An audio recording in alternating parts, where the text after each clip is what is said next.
So this position has made its rounds all over Instagram and YouTube and pretty much everywhere social media wise. So it's the truck position. It's when you can lock up on somebody's calf muscle and then roll to your back, and they pretty much don't have an option on what they can do.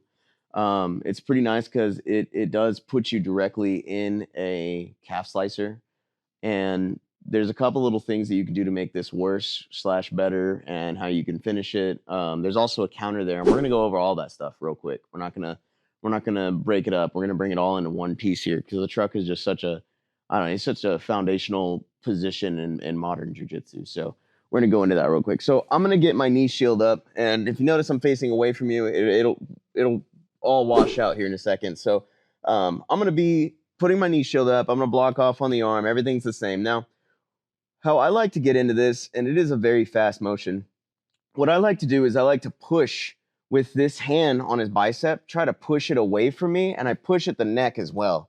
So that way I can get him to start committing too much weight this way, right? When you do that, you're gonna take your hand and you're gonna replace it. Okay, this side comes over to the neck. This side starts shooting its angle into the bicep over here so you can swim underneath. Now, when you swim underneath, it's like you're pulling back a drape. You're going to open it up just like this. So I'm going to open, all right? As soon as I open it up, I'm going to sit up, and I'm not going to worry about anything he's doing. He can turn into me. He can rotate. He can fight. I don't care. What I'm going to do is I'm going to grab right here, both hands right on the front of his shin bone. And as you see, I started to roll backward. He doesn't have an option on turning or falling forward to his shoulders or really anything. As soon as I have this, the pain compliance of my shin being locked into the back of his calf and into his hamstrings is going to make him want to go where I go. So to make sure that we don't lose this, what I'm going to do is I'm going to throw my leg over top of my ankle, and I'm going to roll back to my shoulders.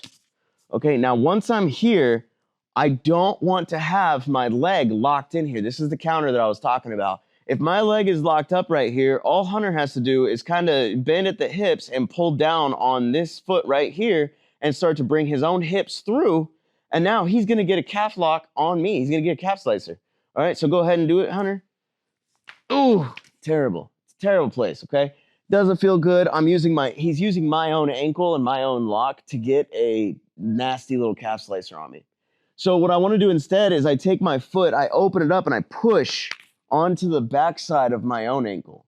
Okay, that eliminates his ability to take hold of my leg and then use the slicer against me. So from here, what I'm going to do is I'm just going to keep it locked up. I'm going to pull on the front of his shin bone, and I'm going to throw this knee. Okay, remember our slicer and the little details that you have to have with it. This knee is going down. We have to change that angle. I have to pull that knee down so I can pull the slice in. Here we go.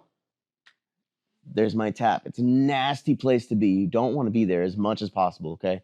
So we'll keep this locked up. We grab on, we lock it up. Now, if you have a guy that is particularly stronger than you, he's like a weight class above, or maybe he's a power lifter, whatever.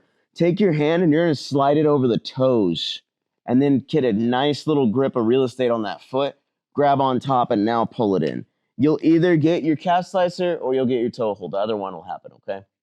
Now, we do not finish this position from right here. We always want to tie this one up. And what I mean by tying it up, right now, this is an open thread, okay? We haven't tied it tight. We haven't finished it. We can't go anywhere from here. If he goes somewhere, we're going to end up getting trapped into a position we don't want to be in. So how do we fix that?